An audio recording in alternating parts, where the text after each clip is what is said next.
Good evening, everyone. I hope you have enjoyed your dinner, and please feel free to help yourself to dessert and some coffee over there. I would like at this time to introduce Dr. Fritz Mayer. We have been so fortunate to have Fritz as the chair of the DCFR board for over a year. However, his day job is Dean of the Joseph Corbell School of International Studies at the University of Denver.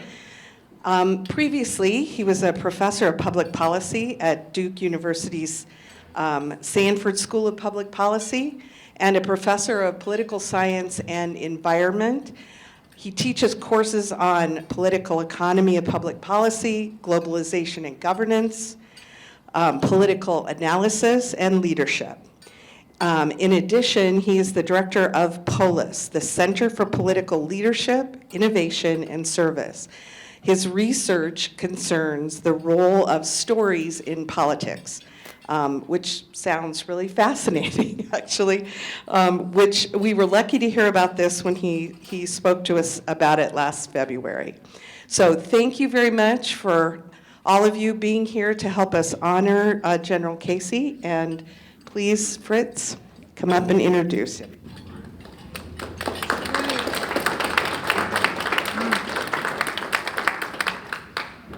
I guess I should stand for the moment anyway. You can at least see me.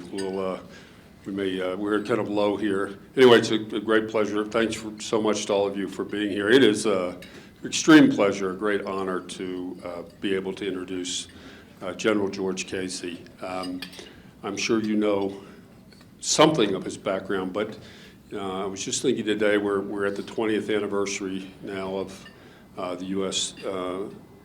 Moving into Iraq, and I can't think of anyone better, really quite a historic figure. As you, I'm sure know, General Casey has a long and distinguished career in the military as most prominently, I guess, as the leader of the coalition forces in Iraq from 2004 to 2007, and then subsequently as Army Chief of Staff, the leader of the U.S. Army from 2007 to 2011. He has, I can't think of anybody I'd rather listen to right now in terms of, both thinking back on the significance of Iraq, of our efforts in Afghanistan, but also in the current situation. And we'll have a conversation about that. I should say, George, if I met a wonderful teacher, and he's been a great friend of the Corbell School. He's been teaching with us for 12 years, and we are very, very proud to call him an alumnus of the school. He has a master's degree from the Corbell School, and I ask him about that in a little bit. Also teaches at Cornell Business School, teaches leadership, talks around the country. We're just extraordinarily privileged this evening to have General Casey with us. So George, come on up, and please join me in welcoming General George Casey.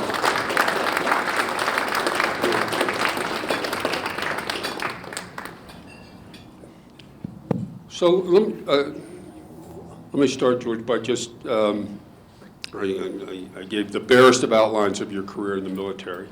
It is, there are so many other postings I could have talked about.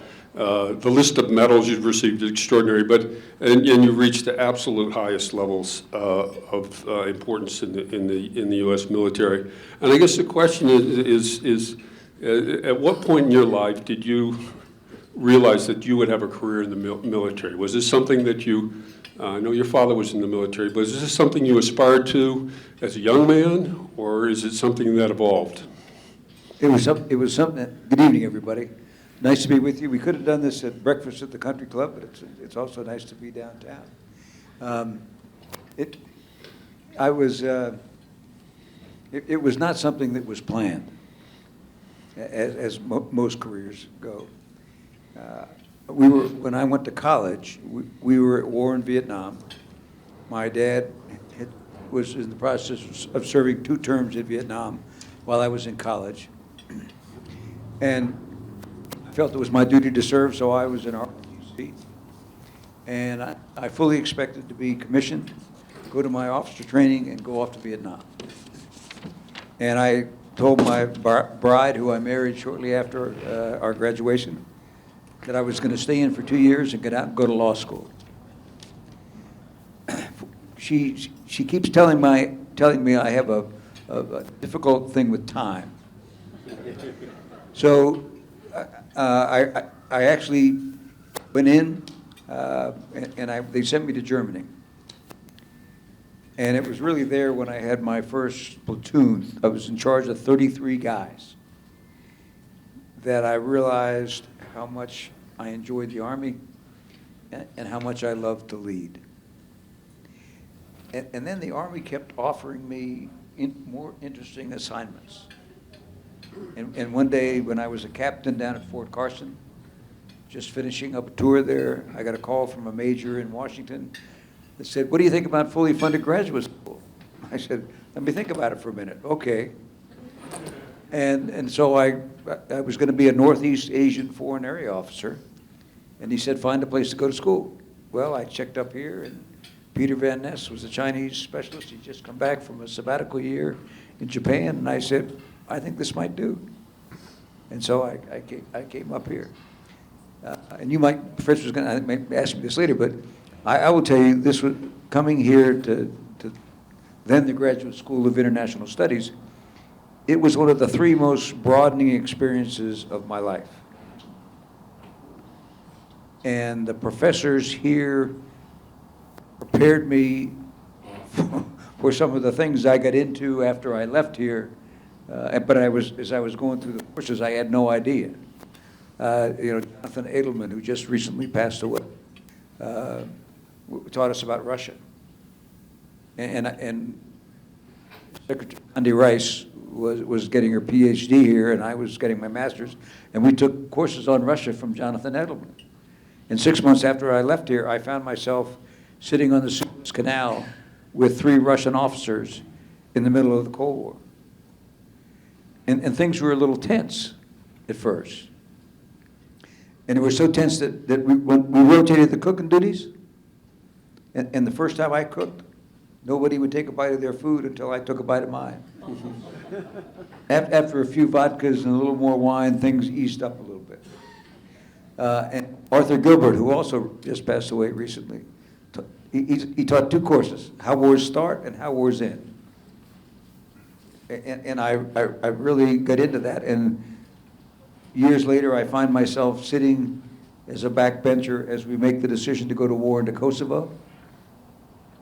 And a few years after that, sitting as we make the go to war in Iraq. And then how I found myself as a brigadier on Strobe Talbot's team, negotiating the end of the Kosovo War with Viktor Chernomyrdin of Russia and the President of Finland.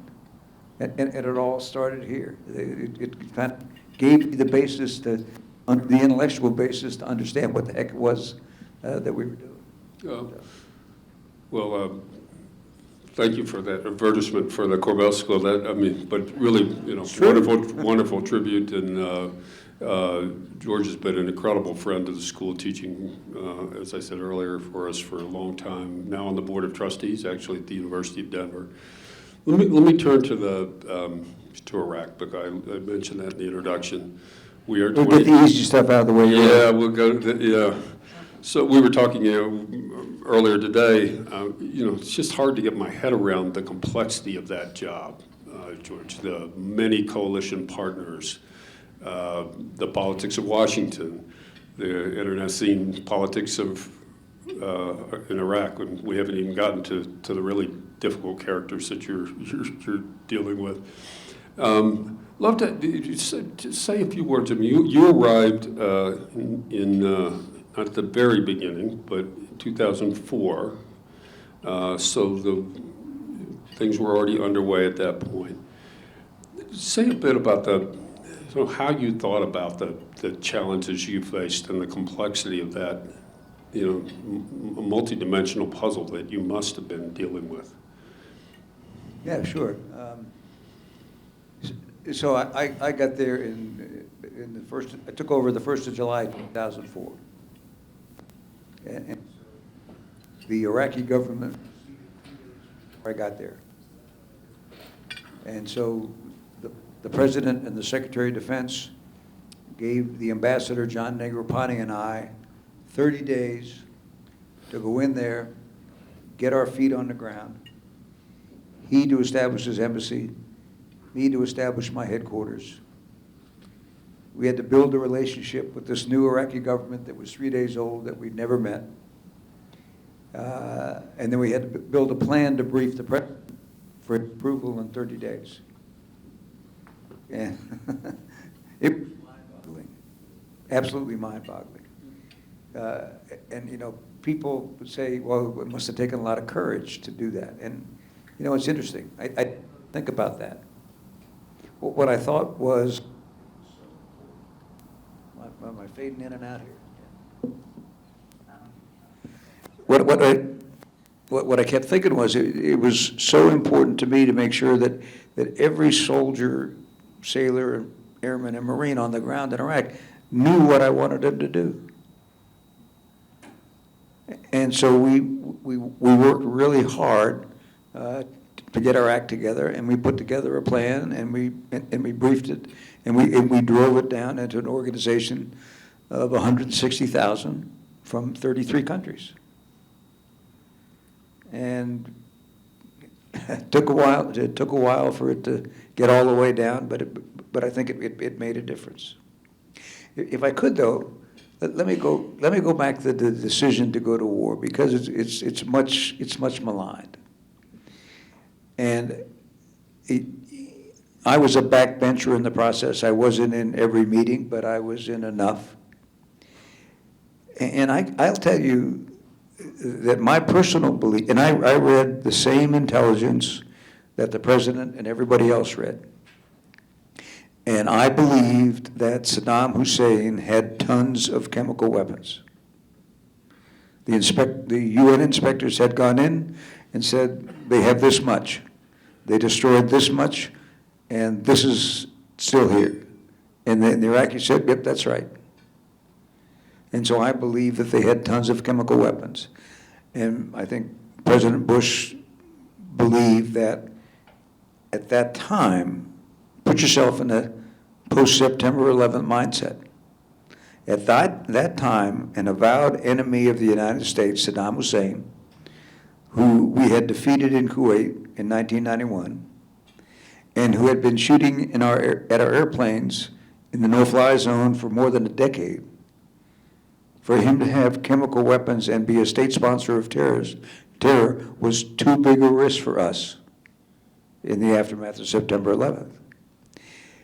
And if you think about, remember the picture of President Bush or of Andy Card whispering in President Bush's ear in the kindergarten after the second plane hit, and you see the look on his face? The number one responsibility of the president is to secure the country. And he wasn't going to let that happen again. So it was this linkage between weapons of mass destruction and terrorism that I believe led President Bush to make that decision. One other thing that people forget, a week after September 11th, there was a huge anthrax scare where anthrax letters were mailed out to members of Congress. 5 people died. 17 people were hospitalized.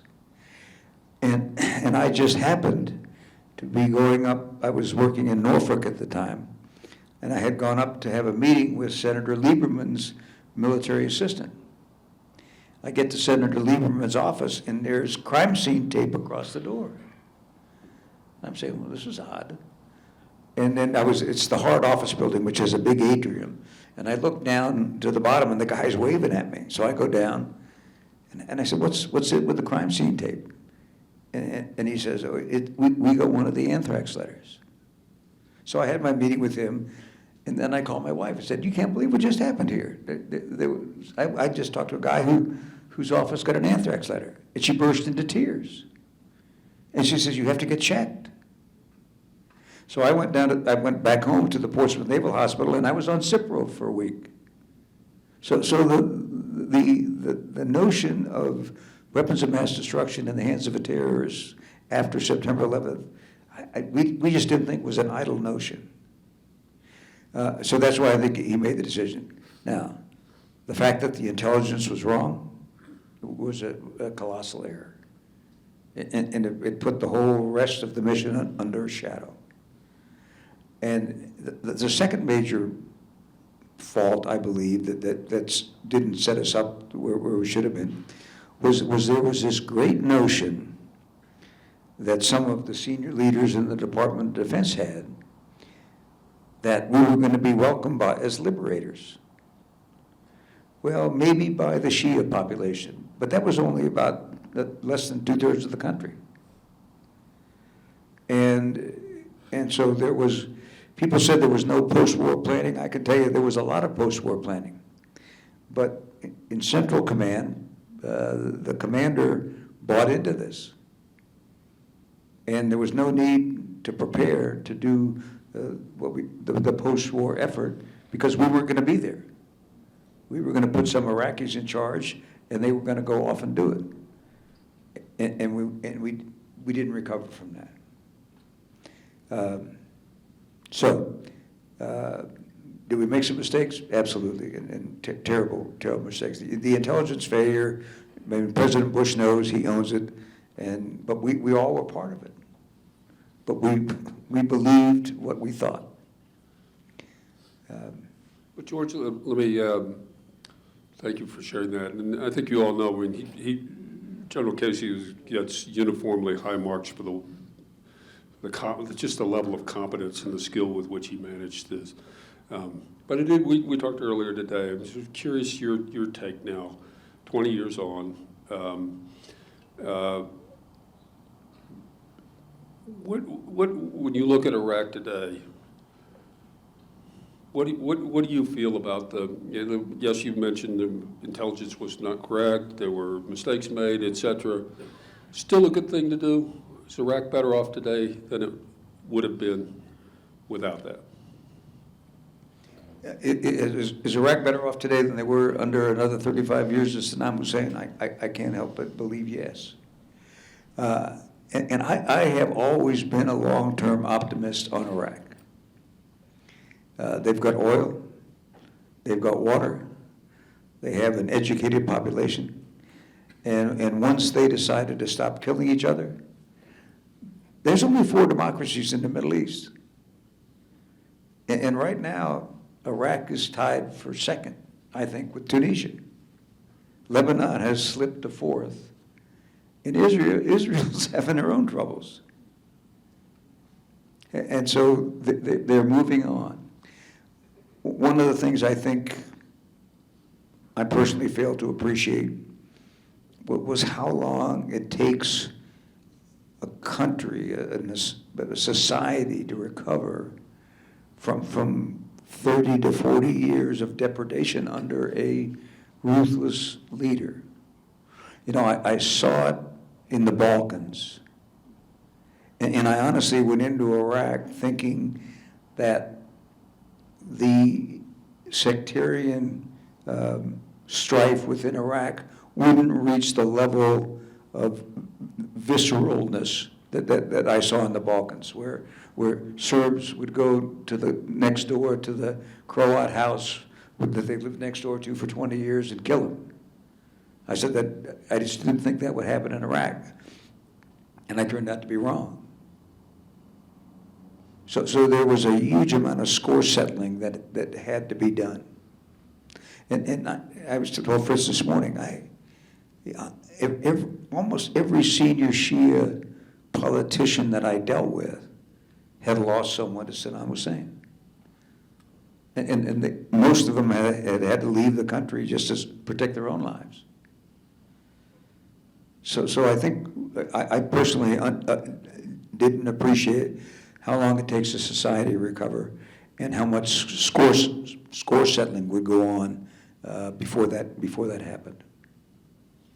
Let me ask you about Afghanistan, and really bringing it, coming. So if you liked Iraq, you'll love Afghanistan. Yeah.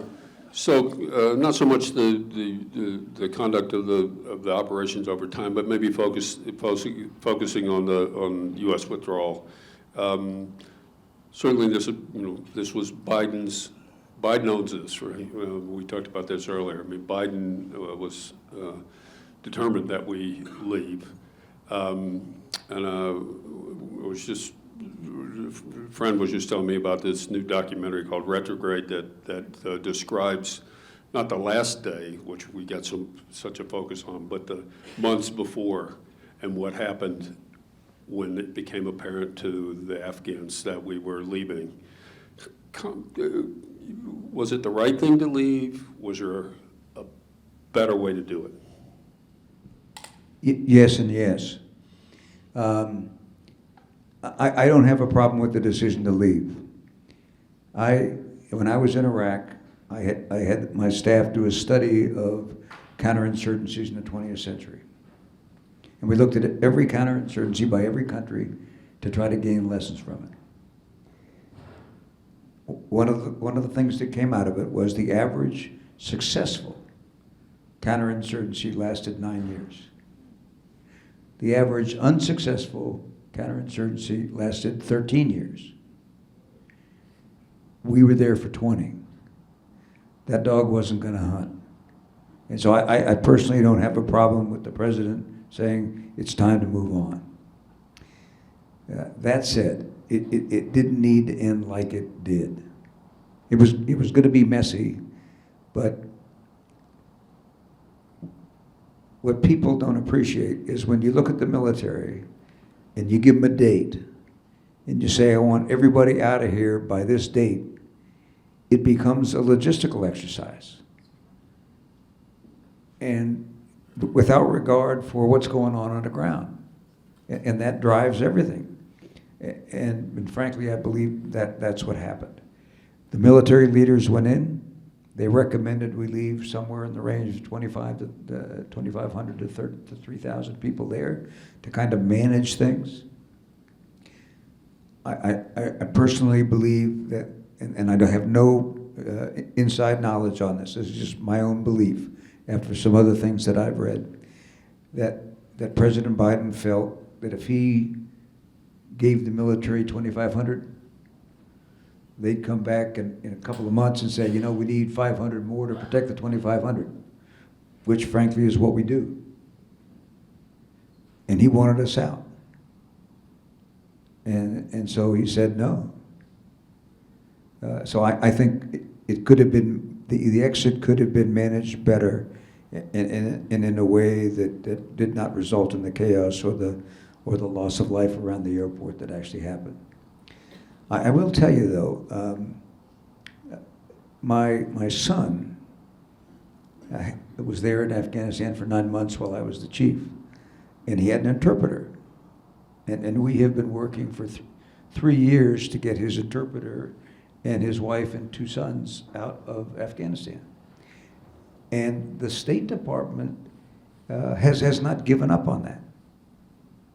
And he and his family left Afghanistan and went to Qatar in September.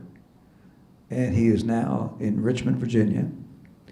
And I just gave him an old car, and we got him a job in Walmart. And he's doing it. But the State Department is still on this, and they're still working to get all those folks that helped us out of there. It's slow, but they haven't given up on it. And I know there are people here in Denver working hard. There have been quite a number of Afghans who've ended up settling here. We actually just approved a scholarship or a position for a scholar from Afghanistan. We come to the present, the war in Ukraine. Curious if you ever imagined that we would see what we have seen. Old-fashioned tanks coming across the border, now almost World War I trench warfare. But a couple of questions, what, of course, beforehand, or when it first happened, I think the conventional wisdom, maybe not for people like yourself who know more, was somehow that Russia would overwhelm Ukraine in rather short order. So two questions related. One is, why didn't Russia do better than it did? What were the failings on the Russian side? And then, why did Ukraine do so well? Why were they able to not only halt the advance, but even push back? And we'll see where it goes from here. But what's your perspective on that? So, as a military person, I look at this, and it was clear to me from the get-go that Russia didn't have the troops to do what they set out to do. They had 190,000 troops to go in and overwhelm a country of 43 million. And by way of comparison, I had 170,000 troops in Iraq, about 25 million people. And Ukraine is 1.5 times as big as Iraq and has a population of 43 million. And they were attacking on a hugely broad front. I mean, right now they're face to face on a front that's 600 miles long. And that's like from Denver to Kansas City. And so they're stuck. And they're also, they're stuck with urban combat. And when you're fighting a maneuver war, you avoid the cities because you get stuck in them, which is what's happened in this place, Bakhmut. So they never had the forces to do what they needed to do, and the Ukrainians were fighting for their country. And the other thing is, we have been working for more than a decade with the Ukrainians to improve the quality of their armed forces. The first, this is 2007, my first foreign counterpart visit happened to be the Ukrainian Army Chief of Staff. Not like in the first month I was in the job. I met him, we had a nice dinner together, I showed him around some places, and he went back and he immediately got fired for corruption. And then I went over the next year to visit his replacement, and they were not a good army. This is 2008. But we've been working with them hard ever since, and we have significantly improved their capabilities, or they have significantly improved their capabilities. One other aside here. So I have been part of what they call a Track 2 dialogue. Track 2 is a level below authorized government dialogue. And so 4 retired American generals have been meeting with 4 retired Russian generals on Zoom since 2020. And we've had 7 meetings and 3 since the war started. And they were clear from the beginning that Russia felt lied to about NATO enlargement.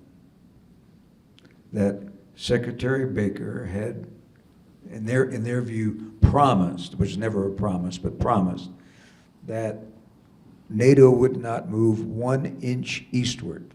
And they said that over and over and over again. And they claimed that they were threatened by Ukraine. And we kept saying, their security was at risk. We kept saying, what will make you feel more secure? And they said, well, we want a non-nuclear, non-NATO Ukraine. And we said, well, isn't that what you had before you attacked? And they couldn't, they couldn't answer it. So there's this idea that Ukraine was a threat to them is a charade. It's an absolute charade. And the idea that they need buffer states to feel secure, with all the technology that is out there today, all the overhead coverage, you can see forces massing months in advance, as we saw the Russians massing to go into Ukraine. They don't need buffer states. This is pure aggression. And it can't stand. And Fritz asked, did I think we were done with this? I did. Every place but the Korean Peninsula. I thought we're kind of done with this stuff. I mean, this is a throwback to the 19th century. And it can't stand because there's too many other people out there. If Russia succeeds, you got China and Taiwan, you got North Korea and South Korea. That other people will, may say, well, the West is too weak to stand up. We might as well just do what we need to do. And by the way, some people have concerns about the amount of money we're giving to the Ukraine. The amount of money we've given so far is 0.09% of GDP. It's a pittance for long-term security. So you say, and I agree myself, that it can't stand. On the other hand, Putin can't easily back down. And it's dangerous to make predictions, as they say, especially about the future. But as you look at this, Putin has been willing so far to throw troops in. I'd be curious, your sense of that. But on the one hand, you have a kind of a cornered Putin who somehow can't back down and is willing to expend, the lives of a tremendous number of people. On the other side, you have a better trained and motivated Ukrainian army, and also increasingly sophisticated weaponry. If you had to predict, where is this going? Maybe in the next year, or even in the longer term. So here's my thoughts. Russia has the personnel and industrial capability to sustain this for a long time, but not overwhelm Ukraine. Ukraine, with our help, has the capability to hold them off for a while. So I see stalemate. And my personal view is that Putin has what he needs to declare victory and keep his head. He has a land bridge to the Crimea now that he didn't have before, and the Crimea is the key. They need that Black Sea port at Sevastopol. That's the key for the whole thing. And now he can move. He has road traffic that he can move there and get to the Crimea. So he's got enough to declare victory. He didn't get Kyiv, but he's got enough to declare victory. In fact, the Russians basically said that to us. They said, we'd like to, we're ready to start talking. We're ready to start negotiating. And they'd like nothing more than to see someone come in and try to work a negotiation. I think the best we're going to do is a ceasefire, but I don't see a ceasefire happen for a couple of years. If you think, we just did a class today on Korea. And once the front stabilized, it took 2 years to get to an armistice. And I think the front's pretty much stabilized right now in Ukraine. I mean, it may just take a couple more years till we get to a point where they say, all right, let's just stop fighting now, let's talk, and let's begin some diplomatic negotiations about where we're going to draw the boundaries. I believe that's the best that we're going to do. I don't think either side has enough to defeat the other. So it's either going to be what I just said, or it's going to be a continuous stalemate where they just keep shelling each other and don't stop, which is a terrible waste. It is a terrible waste. I mean, you think, 2 more years of this with the destruction of the artillery, just leveling cities, etc.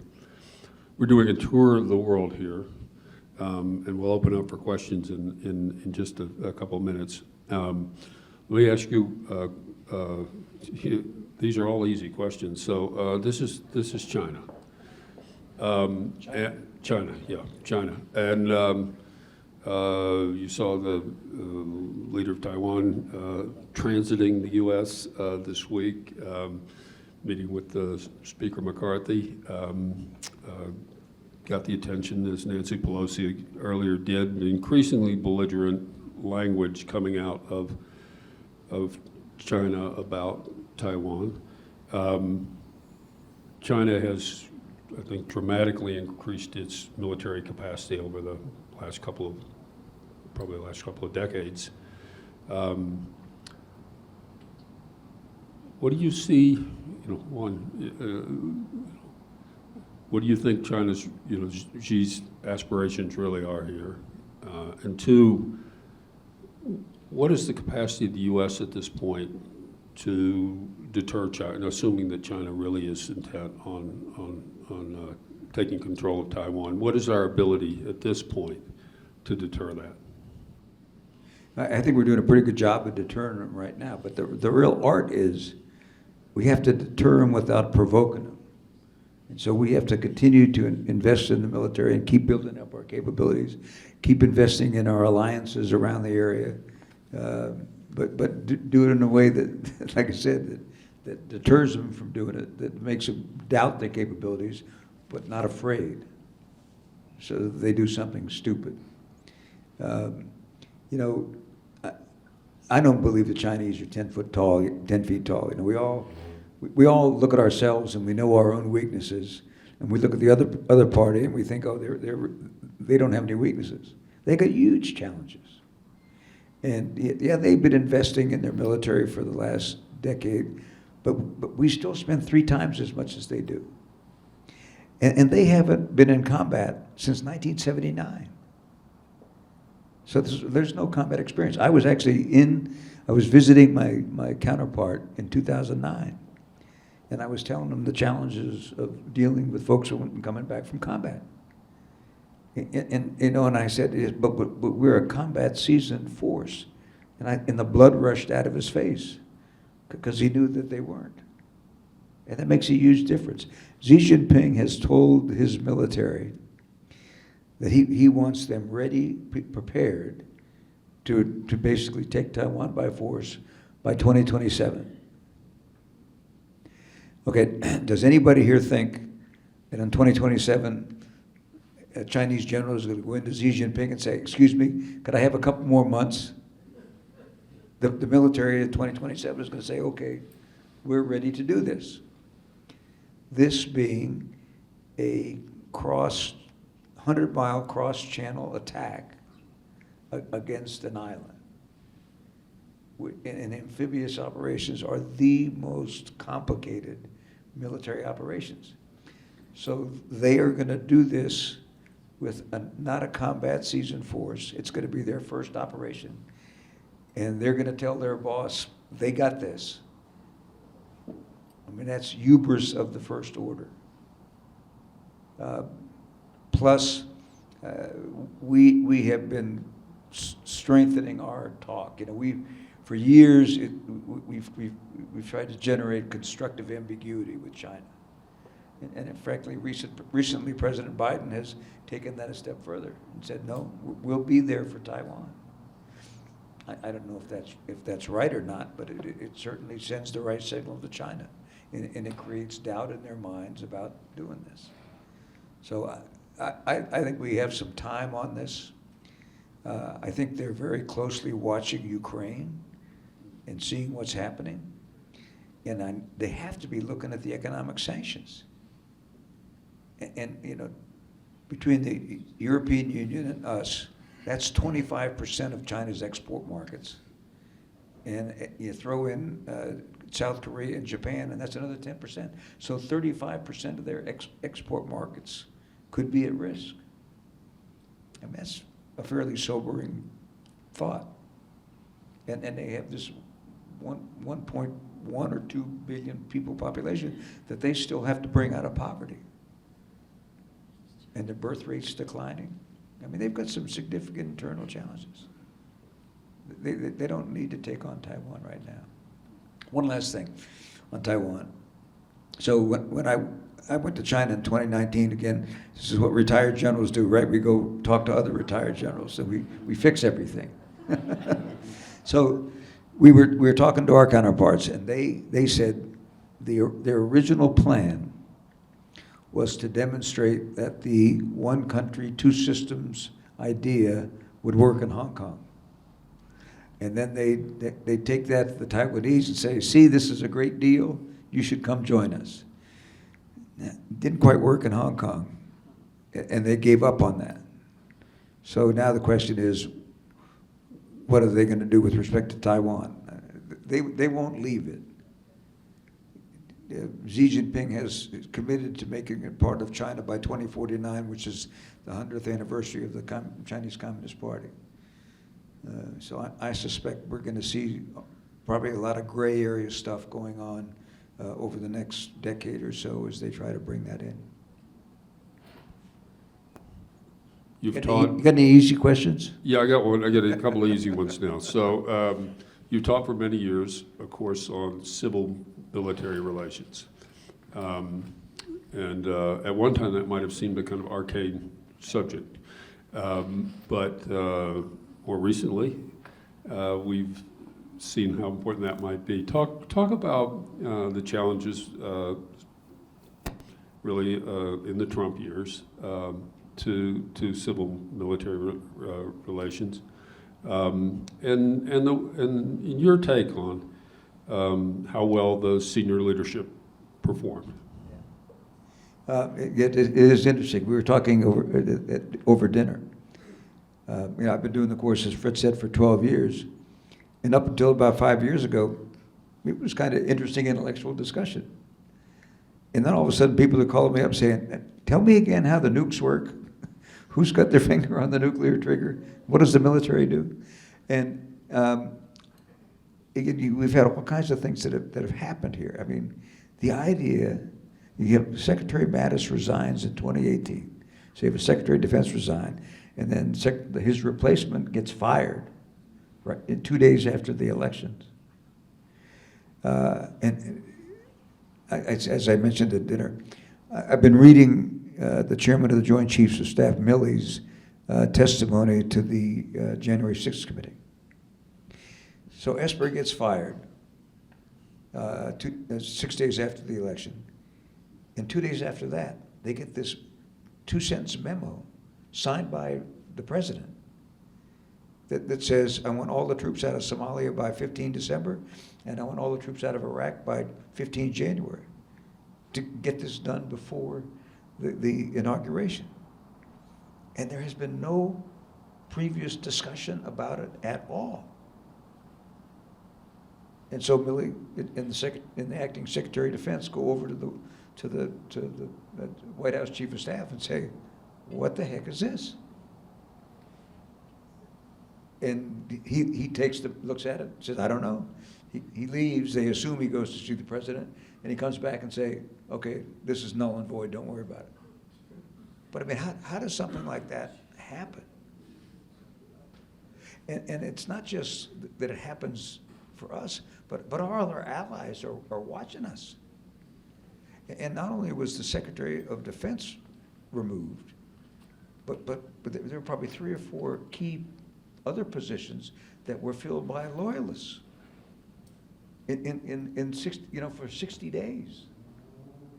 I mean, that's just incredible. But the military leadership, in my view, followed their loyalty to the Constitution, and ultimately we did the right thing. So the Chairman Milley has taken a lot of heat from some of the right-wing media as being woke, whatever that meaning you assign to that. But in my view, he has done some really courageous things to support the Constitution over the course of the past few years. We were also talking about the walk across the park, Lafayette Park, where he is out there in his battle dress uniform, walking with the president for what turned out to be a photo op. I mean, I have a little sympathy for him, in that, what happens is you get a call saying you got to be at the White House to see the president in an hour, and you stop what you're doing and you go to the White House. They don't tell you what you're going to be there for. They just said be there. So you try to find out what's going on, And he gets over there, and he's walking across, and he realizes, this is not where I need to be, but it's too late. And then, I think 9 or 10 days later, he makes a public apology. And he says the military has no role in domestic politics. And he has been adamant about that. And throughout the whole January 6th things, he kept the military out of it. And I think that tradition of civilian control over the military and military support to the Constitution and staying out of domestic politics is something that is only going to continue to serve the country well. Last question. We were talking earlier today, I didn't realize, you said that recruitment is at its lowest level in, I don't know, since we started in 50 years. 50 years. 50 years, which is a problem with the volunteer army. What's causing that?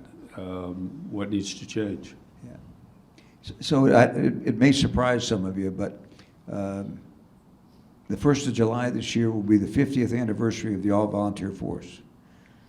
The authority to draft ended on the 30th of June, 1973.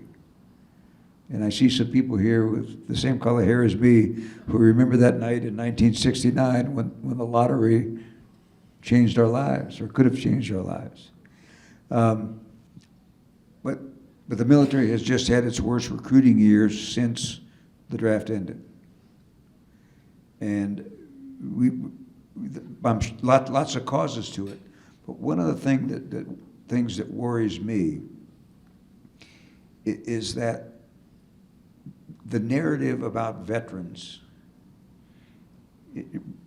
well intended to make sure that the veterans get the support they need, but it's all negative. You know, think about how when you think about veterans, there's kind of a broken veteran narrative that's out there. And we continually emphasize the negative things that can happen with the military when you serve in the military. And we never talk about the positive things. And part of the result of that has been, and these are some recent Department of Defense surveys of the 17 to 24-year-old cohort, which is where they recruit from. 2/3 of the 17 to 24-year-olds that they surveyed said that if they thought one of the reasons they wouldn't serve in the military is because they thought they would be psychologically damaged. When exactly the opposite is true. And if you look at surveys of post 9/11 veterans, 2/3 of them thought when they went to combat they came out stronger. And it's called post-traumatic growth, right? We all know about post-traumatic stress. There's post-traumatic growth is just the opposite. And so what I've been trying to talk to folks about is, hey, we need to flip the narrative. We need to talk about the positive aspects of military service, you know, leadership, fitness, working in diverse teams, complex problem solving, technology knowledge. I mean, all those things are what people serving in the military come out with. But we have this picture of a damaged veterans because of the way we talk about them. So it's just something I'd ask you to think about. The far, far more positive aspects of military service. And we're at a point where of that 17 to 24-year-old population, only 23% of them are qualified to serve in the military without a waiver. So 77% don't qualify. That's a problem. And only 9% of them even show an inclination to serve. And sadly, one of the drawbacks of losing the draft is we've kind of forgotten that in a democracy, citizens have responsibilities as well as rights. And we're all benefiting from the rights, but we need a few more folks stepping up to take on the responsibilities. So think about flipping the narratives. Thank you. Yeah, please join me. You can see I've dragged the general through a whole tour of the horizon of topics. Each one of them, he could go much deeper. You really get a sense of the depth of his experience and thoughtfulness on all these issues. We do want to open the floor, though, to questions. From you, I've monopolized the conversation, so how are we doing microphones? Katie's got it. Thank you. Yep. Thank you. General Casey, thank you very much for taking the time to be here tonight, sir. I'm recently coming off a year of AmeriCorps service. I served with City Year down in Texas in San Antonio. I loved my year of service, and I loved the aspects that I got out of it, how it built me up. I'm now considering the Peace Corps, also considering the Foreign Service. My question to you, and you kind of just answered this, I think, a little bit, but why should a young person who just turned 24 and who probably could join the military without that waiver, why should they join the military instead of AmeriCorps or Peace Corps, serve their country in that sense? Or would you just advocate more service to country through Peace Corps and AmeriCorps equally across the I board? advocate service to country. Honestly, the military is not for everybody. If it's what what do you think you're interested in, by all means do it. But it's the service to the country. And you know, there was a congressional panel a couple of years ago that looked hard at a year of service to try to basically say everyone between the graduation from high school and the graduation from college does a year of service. For me, that's exactly the right thing we should do. So it doesn't matter what you do to serve. It's the fact that you serve. And good on you.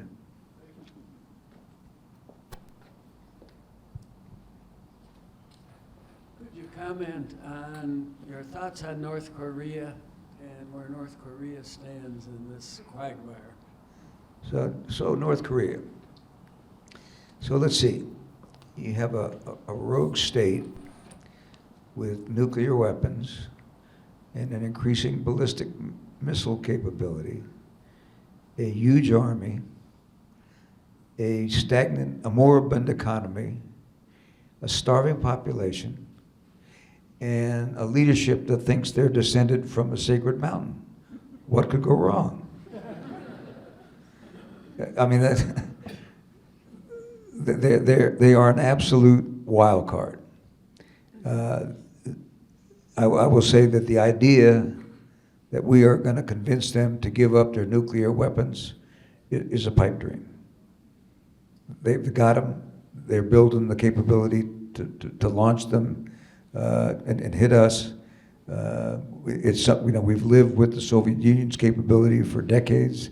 We need to learn to live with that capability.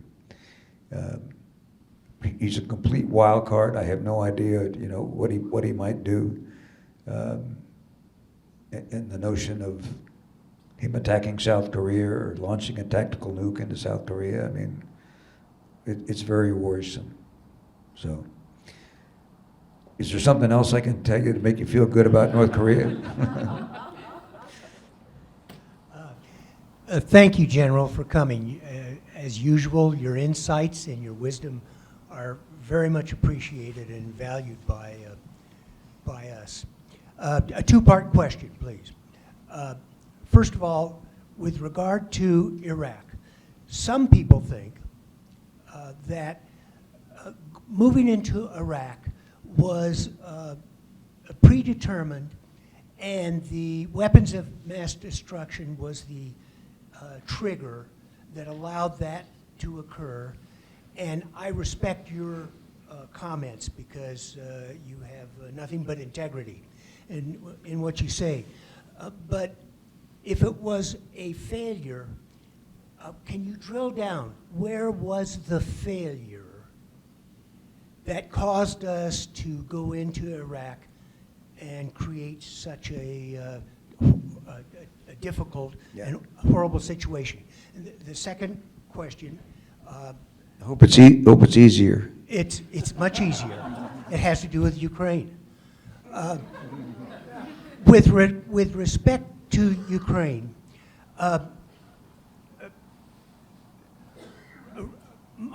please comment on a view that at least I hold, and I think others hold.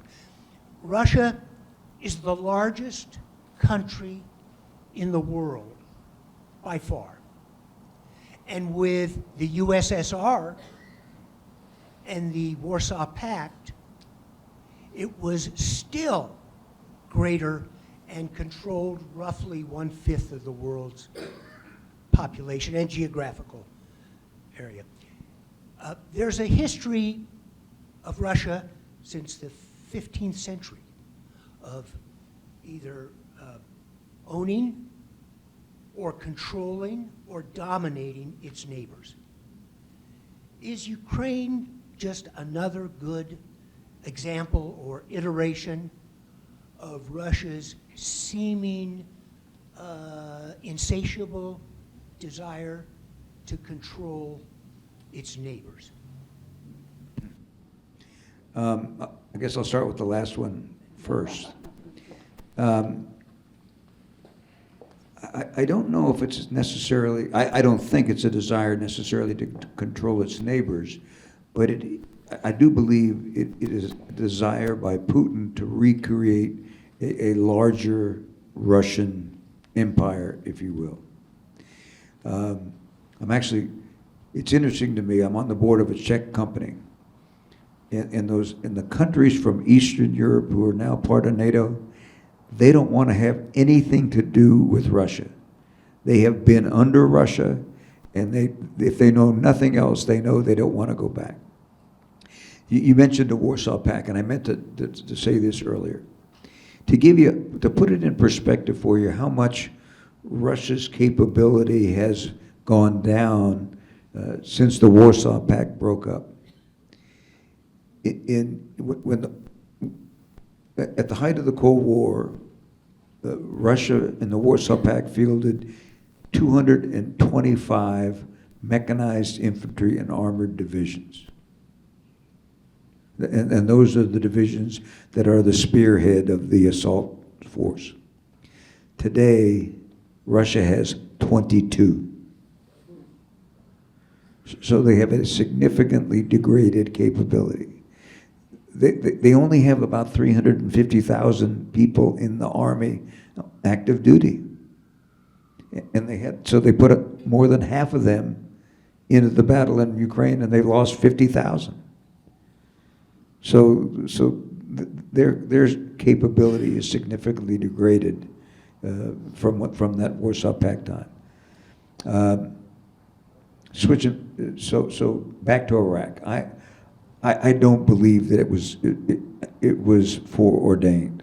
I mean, all of these stories about Bush was trying to avenge his father, finish the job that we didn't do in 91. For me, that was all baloney. I mean, I didn't necessarily work closely with President Bush during the decision, but I worked very closely with him in Iraq. And he is a man of great personal integrity. And I'm convinced that he did what he thought was the right thing to provide for the security of the American people. And all of this other motives that are attributed to him, I think, is just baloney. General Casey, looking back from Bosnia to Iraq, drawing on your insights for what the military can and cannot do in the world, what's your take on the notion that the United States would have been better served following a decapitate and run strategy to remove Saddam Hussein, but then not take on all that sectarian morass afterwards? I honestly don't think that would have been feasible, because we would have been blamed for the bloodbath that followed. And there would have been a bloodbath. I mean, there was a bloodbath while we were there. They were actively going out and killing each other. We did a raid one night in one of the Shia militia strongpoints. And we found maps of Baghdad where they had arrows showing how they were, these are the Shia militias, showing how they were going to push the Sunni out of these neighborhoods in Baghdad. so they would create facts on the ground. So when there was an election, they'd get the Sunni votes. So if we had left them to their own devices, the bloodbath would have been absolutely huge. As I said earlier, I think one of the major mistakes we made was the idea that we could leave quickly, that we could turn this over to the Iraqis and leave quickly, and as a result of that, CENTCOM didn't prepare well for the follow-on operations, and that was a problem for us.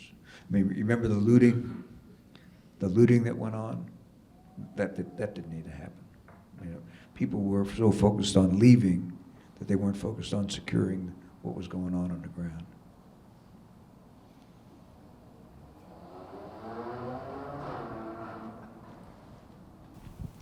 Thank you for your time and for all of the service that you've done for this country.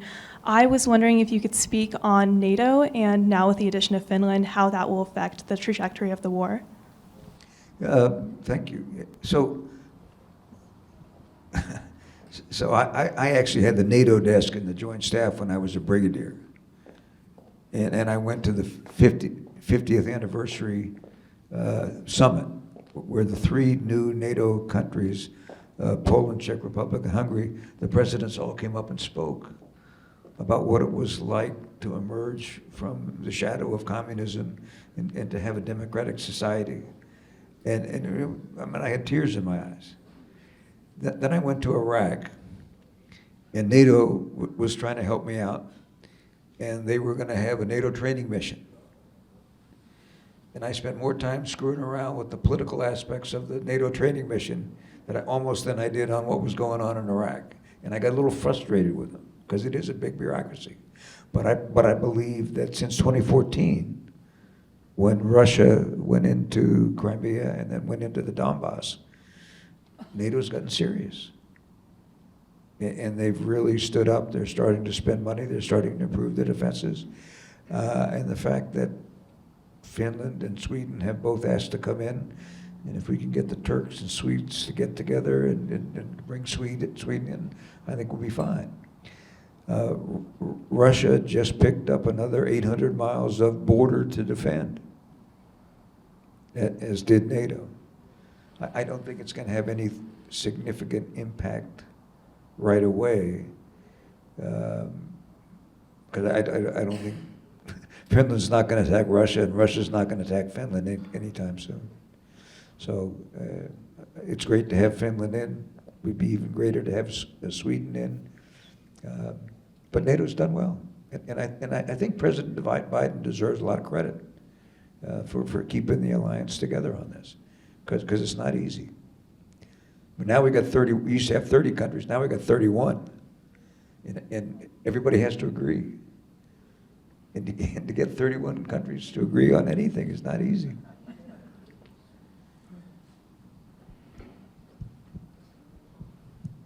Thank you for all your service. You don't hear about this very often over the last 5 years, but how concerned are you with the linkage of worldwide terrorist networks as a threat to the U.S. homeland? Honestly, my personal thing that keeps me up at night is weapons of mass destruction in the hands of a terrorist organization. And I've been saying this since 2007, okay? And I've never been happier to be wrong about something in my life. But it's out there. I mean, the weapons are out there, and the terrorist organizations are out there. I just don't see how it doesn't happen. And that will be something that will be a significant event. But we're not done with terrorism yet. They're not done with us either. And so, you know, we think we've pivoted to the Pacific and things like that. You know, we're not done with terrorism yet. The good news is, over the years, we have put in place the systems and structures that allow us to defend ourselves much better than we did on September 11th. General, thanks for your willingness to analyze the past as well as look at future threats. And then I'd like to ask you about your views on the threats that are going to be posed by climate change. You know, there's projections of both droughts and resulting migration, potential water wars, you know, particularly at high mountain ranges where water comes from. Just curious where you see those threats developing worldwide and what the U.S. posture should be.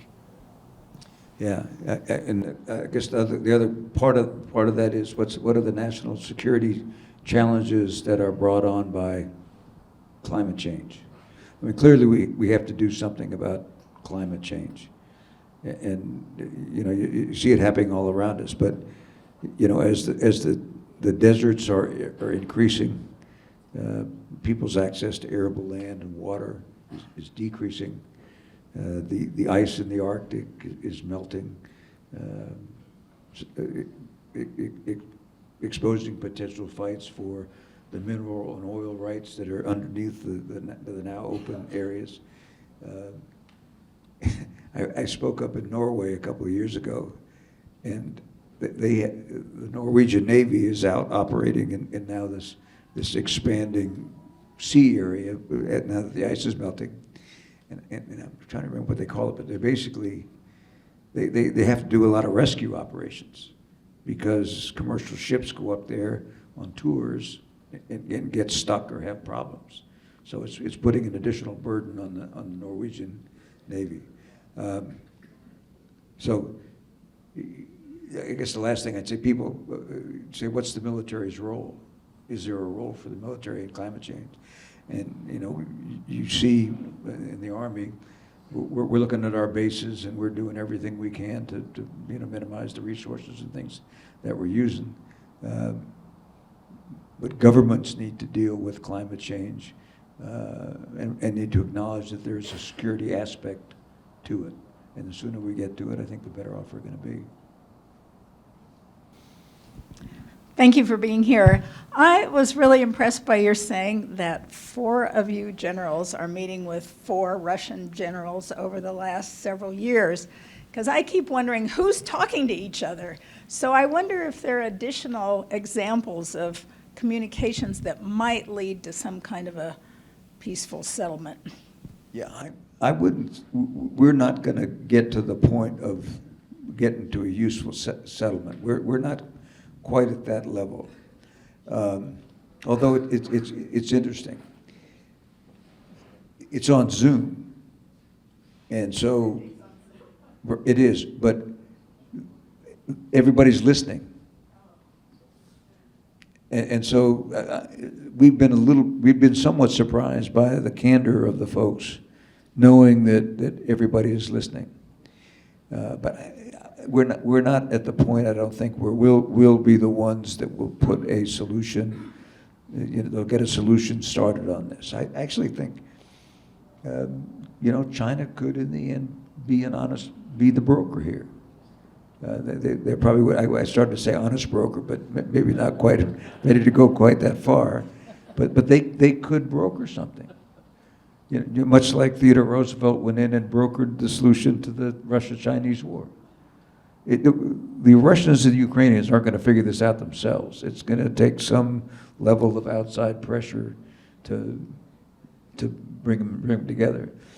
And I remember reading a Tom Friedman article about the Arab-Israeli conflict. And one of the things he said, before you can go in and start trying to help them solve it, you have to figure out you have to be an obstetrician. You have to figure out if they're ready to get pregnant. and so it's going to take, I think, a couple more years before they're ready to even think about talking. Last question. You won't stand up. First of all, thank you very much for joining us this evening. Your insights are very valuable. I have a quick question regarding paramilitary involvement, such as Wagner Group. How does that affect the dynamics and the dimensions of warfare, such as Ukraine, Russia? Yeah, I mean, mercenaries have been around in warfare for an awful long time. But to me, it speaks to the weakness of the Russian military.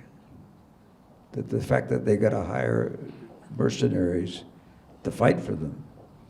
I mean, that says they have some significant problems.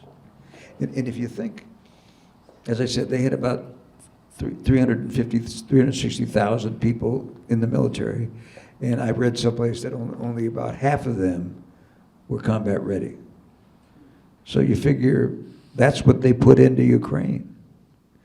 And so now they've had some significant losses in their best units.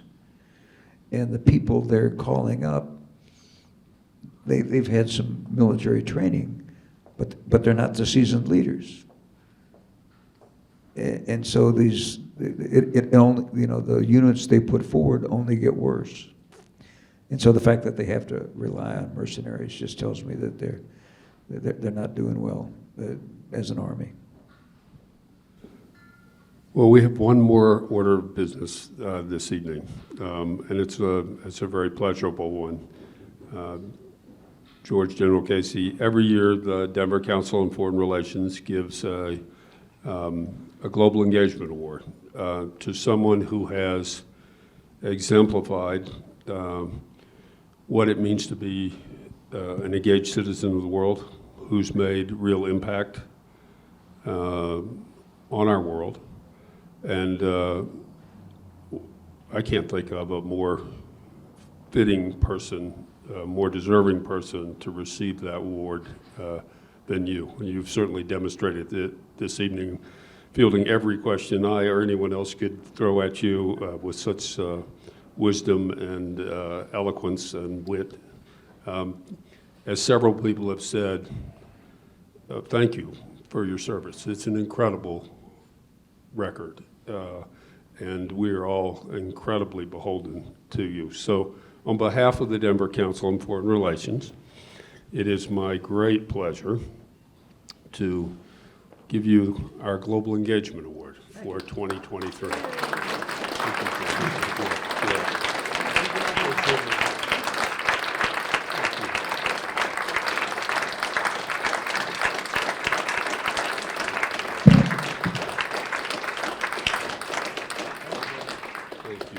Thank you so much.